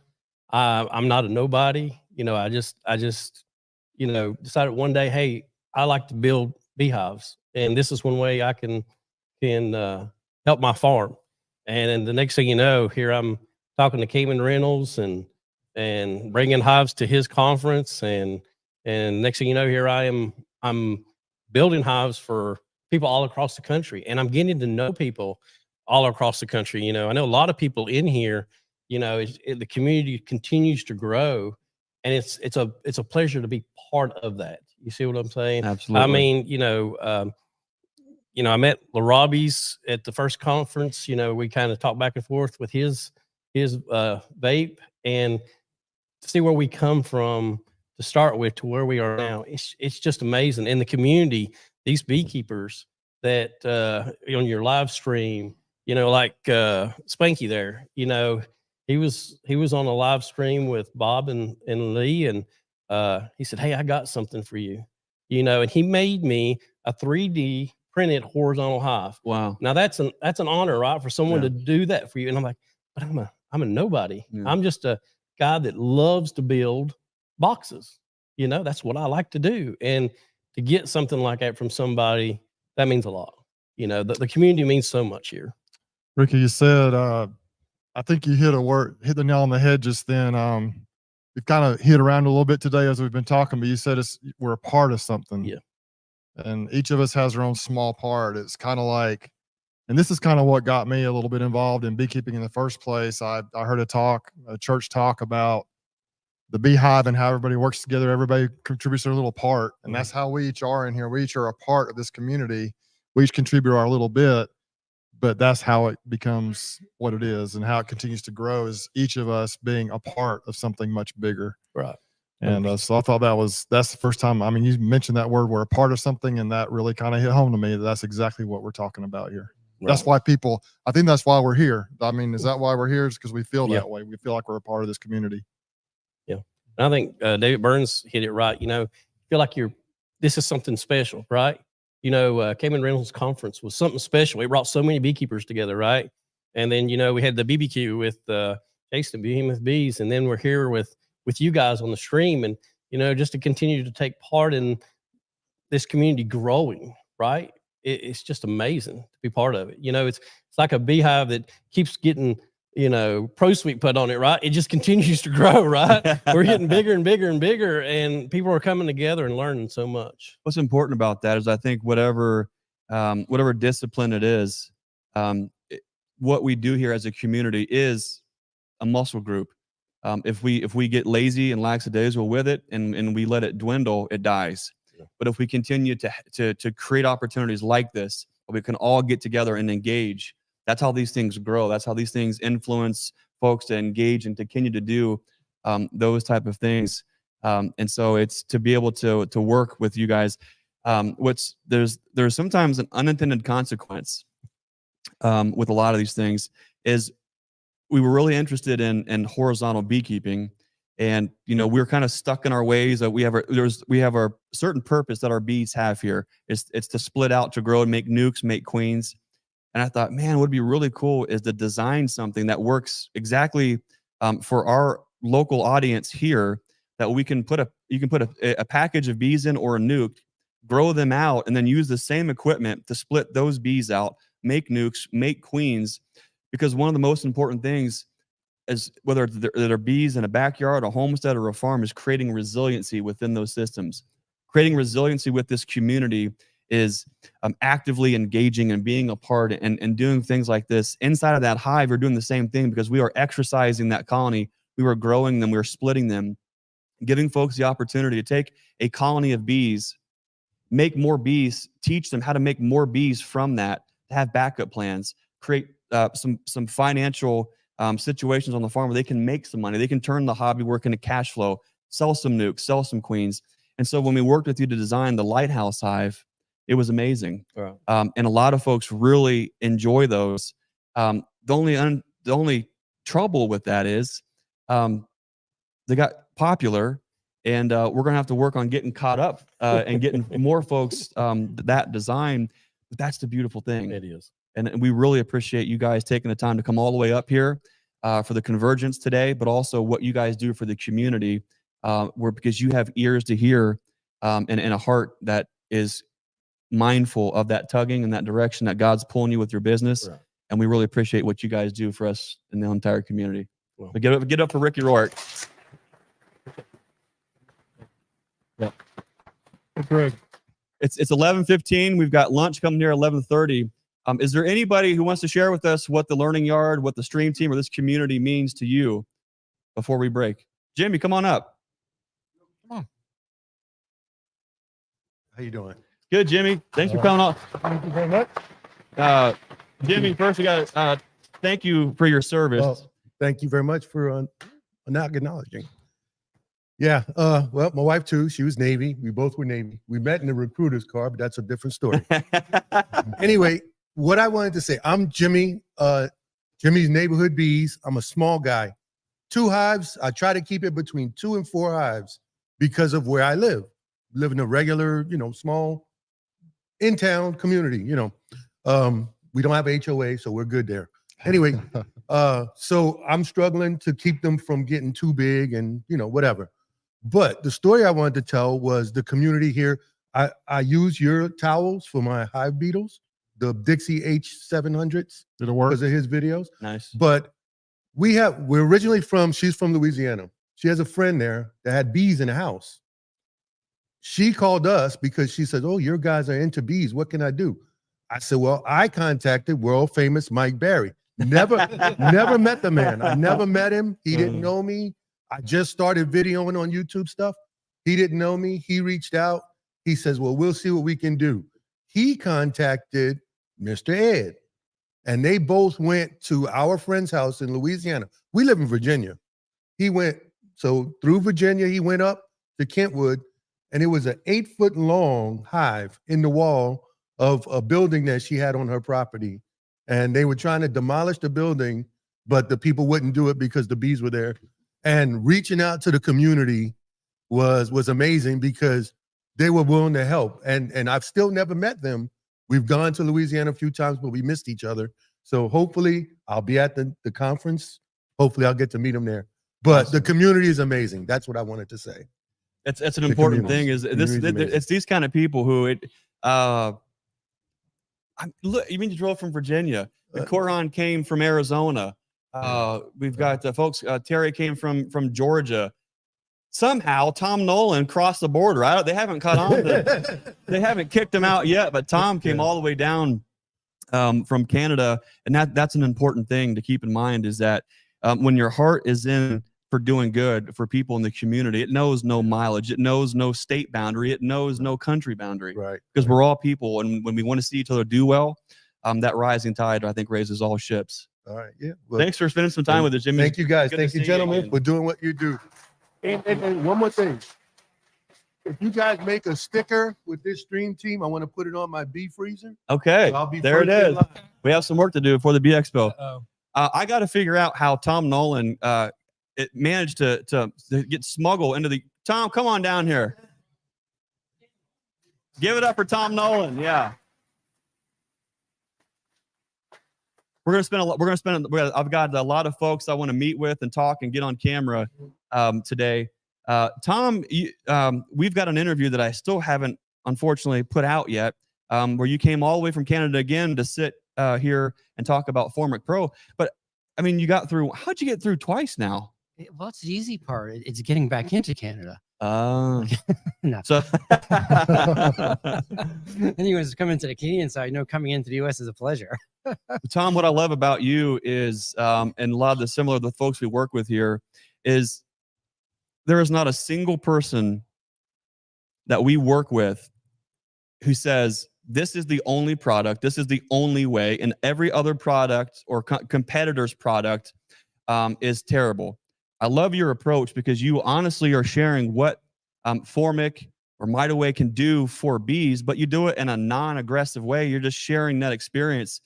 And I think that's really important, not just with selling a product, but you've really sold yourself and the kind of person that you are. What has this community meant for you as a salesman for Nod apiaries? Well, yeah, first and foremost, I am a salesman, but at Nod, we tend to think of ourselves also as more of an educational kind of company. If you're going to use our product, we want you to understand it. We want you to know how to use it properly. And I'm a big advocate. Like, we have a great product. I love it. I use it. But there's a time and a place for every product. So I think there's a lot of education that goes into using any miticide, any of the registered miticides. One of the reasons why I'm a big fan of the Honeybee Health Coalition Varroa Guide. But what I love about the Stream team is we were talking about this morning. I have a guy from northern Manitoba who's a small hobbyist beekeeper, contacts me by email and tells me, yeah, I saw your video. And I'm thinking he's going to say on the Nod YouTube channel. He says, no, on Bruce's channel. I was like, okay, why is there a guy in northern Manitoba watching a video from a guy in Alabama? And that's the beauty of the Stream team. I mean, it gives us a larger reach. And we also learn from watching your channels, reading your comments, what people think of our product, how they perceive it, are they using it properly? Sometimes someone might have a negative outcome, and I gladly reach out to those people and say, tell me, walk me through the process when you use it. And sometimes, it's user error, or sometimes it's the temperature constraints. So yeah, there's a big value for us for what you guys are doing. And one of the things I jokingly say this all the time, not jokingly, it's actually real. I view social media like a blessing and a curse. Yeah. Because I'm kind of, there's that whole element of Instagram where I call the curated life, where everything is perfect and laid out and they edit out all the mistakes. What I like about you guys and your channel is you're keeping it real. I mean, I've watched several of your videos where you say, in hindsight, I wouldn't do that again. And that's what the beekeepers really need. They need somebody who's teaching them, educating them, and keeping it real, because we're all on that learning curve. You know, I've made every mistake most beginners make. And as I continue on my process, you know, I'm still learning and making mistakes. And I think that's one of the things I like about, you know, your stream team channel and your individual channels, where you guys talked about this morning, where your our mess ups, you know, you don't edit that out. And I think that's what drives your viewership, because they know you're not selling them a bill of goods. You're keeping it real. And Yeah. so I think it's great for us. It's great for our product. People can come and get quality advice on how to use the product properly. I will say, Tom, when I used mine wrong the first time, did a video, everything, and then I had, as soon as the video dropped, someone's like, "Oh, you're doing it wrong. You don't remove that paper." And I'm like, "Oh no." So I put out this video that was getting tons of, like, quite a few views initially, and immediately, like, the first couple of comments were like, "You don't remove the paper." And Tom had told me that, but I got confused on what that paper was. And so, but I immediately that day, I think, or maybe it was the next day, it was a Sunday, I remember. I don't do a lot of filming on Sundays, but I reached out to Tom, and I did a follow-up, and Tom was gracious to come on for a little interview during that video. And I really appreciate, Tom, your willingness to work with the average regular person. You know, some people in that position might just want to work with vendors or people who have a presence, but you're willing to reach out to anybody in the audience. If they reach out to you, you're willing to talk to them. And I really appreciate the humble, and like Greg said, you're not saying we're the only product. You're saying we're a tool in the toolbox, and you just encourage people to try it. And everybody may not like it, but you're honest and you ask the questions. And in the interview I did with you, I tried to ask you all the hard questions, and you had a good response and a real response about it. You said, you know, you told me if maybe sometimes it's not appropriate in certain situations. And so I just appreciate your honesty. And to me, that's the type of salesperson that I want to deal with, is someone who's going to tell me positives, negatives. You know, yes, we're not the only product. It's okay to use something else. But I just really appreciated that. We spent the whole day, well, most of the day with Tom that day. We had lunch, and then we went out and we got in some bees, did the interview, and man, just what a great opportunity for you to come all the way down to Dothan, Alabama area and visit with me personally. That was just a tremendous thing you did there. Yeah, I really enjoyed that day in the bee yard. You know, we have this, you guys probably, you know, you guys watch YouTube, so I'm sure you've all seen the University of Guelph YouTubes, and you've seen Paul Kelly working his bees, and Paul's always in shorts and a t-shirt, and I'm always in shorts and a t-shirt.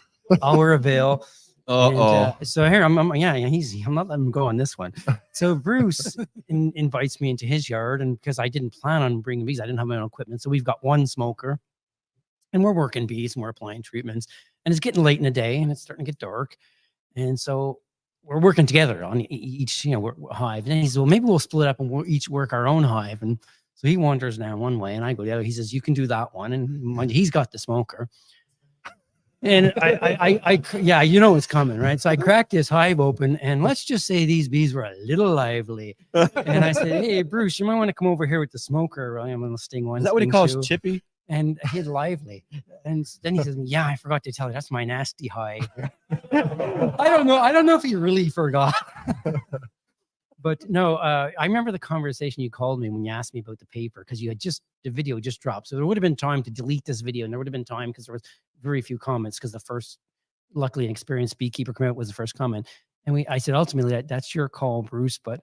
And he said, no, I'll leave it up. There's value in people saying, don't do this, right? And I think it's, you know, was a good call. We did a follow-up video that same day, and I got it up maybe that same day, just real quickly. And I just wanted for people to see what I did wrong, and then talk to Tom and figure out how to fix it, because I know the wrapper there. I've had other people tell me they've done the same thing. And so I know it's not just me. So I felt like it would be good to leave that in there to help somebody out. Yeah. And the good thing is it didn't kill my hive, and it seemed to work fine, even the way I did it, but it's not the right way to do it. And yeah, on a weaker colony, I might have had some real damage possibly. You had a lot of things working in your favor there. You had, you know, you were well under the upper temperature limit. You had a good, strong colony. You had good ventilation. So there's a lot of good things working in your favor that mitigate. For those of you who may not be really clear what we're talking about, or if you've never used our product is a a sugar gel strip that's impregnated with formic acid, and it's inside a cellophane wrapper. There's a wrapper, it's packaging, you open up and you go. But the product itself has a paper wrapped around it. And that paper is an integral part of the product. It's what we call an ecoic paper. That's what helps vapor off slowly over a 7 to 14-day period. And every now and again, sometimes, particularly people using it first time, think that's a wrapper and they take it off. And it's actually not a wrapper. It's an integral part of the product. Nobody does that twice, by the way. Hopefully not after watching my even video. Yeah. Anyway. Yeah. But anyways, so that's it. We're getting tight for time. Well, so- I think the reason they let you in the U.S. is because you're so darn nice. The problem is when Cayman and I were together not too long ago, and we were kind of talking you up, and I think Cayman and I both agree. I think that you are a displaced hillbilly American. You belong on this side of the border, but we're glad for you and the time we get to spend with you. So we appreciate you. What Cayman commented here and said was that I think what you bring to the table is it's not just because you're a salesperson, is you're educating, and you're doing it in a way as a fellow beekeeper. You have a different a light that you're looking at things with, and that's important as we all share our journeys and our experiences. Is to do it humbly, is to do it honestly. That we are all going to suffer through some kind of bias when we're taking this. And I'm looking at these people here. I'm thinking, okay, well, I could zoom in, or I could do this, or I could there's a certain thought process we all have when we're capturing and sharing something. And sometimes it's unintentional. We don't mean for things to be so filtered out or to try to chop something up and to get it. I mean, imagine going out to some of these colonies, right? And like one of the reasons why I haven't yet got the video out with Tom when he was here earlier this year is we had a beautiful conversation in the shop. And then we actually go out and put a treatment on a breeder colony out of all colonies out. And there was just so many steps, and there's so much footage to go through. I haven't had time to go through to make sure that the story is accurate and we're putting that thing together correctly. But what I appreciate is the fact that there are so many folks like yourself who are operating with integrity, honestly, humbly sharing what it is that you can do to help this community in a positive way, to be the change that you want to see. I think we all realize it or not, I don't believe that we're all sitting here coincidentally. I think that we've all had a tug in our heart to be here, to be together, to be a part of something that's greater than ourselves. Like the honeybee is at the hive, we're better together. And so, Tom, I appreciate you somehow sneaking across the border and coming here again. Well, I appreciate that too, Greg. And one of the things I'll comment and I'll check out is that one of the things I like to remind people, and I think my attitude comes from the attitude of the founders of the company. You have to remember, NOD is a company that was started by beekeepers for beekeepers.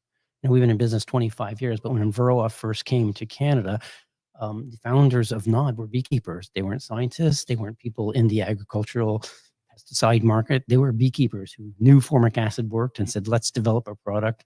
And so that kind of carries through the company, through all our employees, that most of us are beekeepers, and we're beekeepers first before salespeople. Right. So, yeah.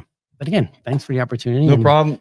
Don't run off, We'll carry on. fellas. I think I got the lunch lady is looking at us and giving us the thing there. Well, I want to do something a little bit different. This would be an 18-hour conversation if I brought every single person on. But what I want to do is get you out of your comfort zone just a little bit. Roll and put in your chairs there. Tom, you stay up here. Fellas, put your chair up there a little bit. I'm going to put you on the spot and just ask some of the folks that we invited here, especially just to come stand with us as we close the conversation out. Tony West, why don't you come on up here? David Burns, come up here. Tracy, hi, Butler, would you come up here with us? We got to get the blue ribbon man, Larry Sears. Get up here, Larry. Jason Crook, come up here. Anel, come up here. Dale McMahon, Apis Engineering, come on up here. John Turpin, Strong Microbials. Corhan, Apame. Matthew Schock, you're not escaping. Premier B, come up here. Rob from the Robbies, come on up. Terry Chapman, come on down. Ohio Queen Bee herself, Nina Bagley, get up here. Jared Beehive Homestead, Ricky Rourke, get up here. Thomas Free Range Art Farm, come on down. Let's see. My brain is fried. What other content creator or product manufacturer is here? Valerie, come on up here with us, would you? Hey, you want to sit on my shoulder? Yeah, come on in here, guys. Yeah. Most of us won't bite. The Canadian will. I mean, look at this. I mean, these, can you guys get in? Let's see, squeeze in there. Come on. Squeeze. It's not that sweaty in here. There we go. Get in there. Yep. Jimmy, you're in. Okay, good. Look, I mean, what I want folks on the stream to see is this is what it's about. Like the honeybees to the hive, we're better together. You're looking at a group of folks who are dedicated to be the change that they want to see. They're being a lighthouse of love, of kindness. We all have gifts that God has given us, and these folks are using it for the better good of the beekeeping community. And I think that's a very special thing to be able to do. Bruce and Brian, this has been a lot of fun this morning to have this many people all in the same place. As we close this out, Bruce, what are your final thoughts from this morning's Convergence? I'm just grateful to be able to be here, to have that ability to come up and hang out with all of you guys and everybody that's here. I'm so grateful for the community. You know, I think sometimes all beekeepers, business owners, you feel kind of alone. And this is an opportunity to be a part of this community. Even, you know, we've got what, 60 people here probably? I think probably 50, 60 people. I'm not sure, but even this, We're out of this group chairs. of people right here, you know, and then you think about how many pockets of people just like this are out there just trying to you know, do what's right. We are all a part of something much bigger and an important part of something much bigger. And I just appreciate you inviting me up and us doing the stream team thing. It's been a blessing. And I appreciate your friendship and Brian and everybody in the room. Appreciate all you do. And I appreciate you watching the videos. But more importantly, I hope that there's two purposes of the channel: entertainment and sharing things that may help you in what you're doing, whether it be good or bad. I hope it helps you in your journey along the way and just gives you a little bit of I don't know if the word's inspiration or Absolutely a positive effect in your life and what you're doing. And that's what we're trying to do with Stream Team as well. And thanks everybody. Thanks for inviting me up, Greg. It's been a great opportunity. You bet. Yeah. This is, I mean, that's absolutely. Brian, what is this this morning? I mean, this has been a lot to take in and process, but what's this meant so far for you this morning? What is this? Where are you at with this right now? I'm almost speechless. Like I said, I mean, it's amazing to see all of these people here, you know, and it all, I mean, we could almost say it's Bruce's fault. Thanks, Bruce. He reached out to me, you know, and we somewhat knew each other, and it's grown into this, and the community, all of you that are watching, you're wonderful. I mean, and I can't thank you enough. But I really look forward to seeing how we continue to grow and what this event here develops into. Because like David said, I mean, it will be something special. It is something special. I think it's one of the things that it just continues to grow when you have folks that we're surrounded with like this, who are dedicated to making a difference, wherever that they can within this community is such a special thing. And it's exactly what we stand for, not only at Nature's Image Farm, but Castle Hives, Bruce's Bees, but the community at large. And it's an honor to be standing in a room, not only with all of you watching on the live stream, those in the audience, if you're checking in on the podcast later or you're listening on the replay later, this is what it's about. And you guys have made this whole thing special. And we really appreciate you taking the time to travel all across the country to converge in one kind of a place. It just takes a little bit of light and darkness to make a difference. And no matter what it is that we're doing, if we can just be a lighthouse to whoever we can, that's going to be such an impactful thing for others. A lot of us, as we are raising businesses and creating products and raising bees and trying to grow a family and grow a community, you know, sometimes we have been that ship out on those rough seas in the dark and not know what the future holds. And somehow all of us, if we think back and look, there has always been a lighthouse that has shown safe harbor, maybe showed the dangers of the rocks, provided a place where we can just cruise for just a minute so we can keep sailing and keep moving on. And that's special. And I'm going to thank everybody here for doing just that. I'm looking forward to spending more time with each one of you today and capturing some content and some videos, showcasing what it is that you're bringing to the community. So if you're watching this live stream, stay tuned later on all of these channels to learn more about what these folks are doing to make a positive difference in the community. I'm going to thank you again for watching here on the live stream, the podcast, and on the replay. And as always, I want to remind you to be the lighthouse and be the change you want to see in this world. We'll see you next time. Thanks for watching.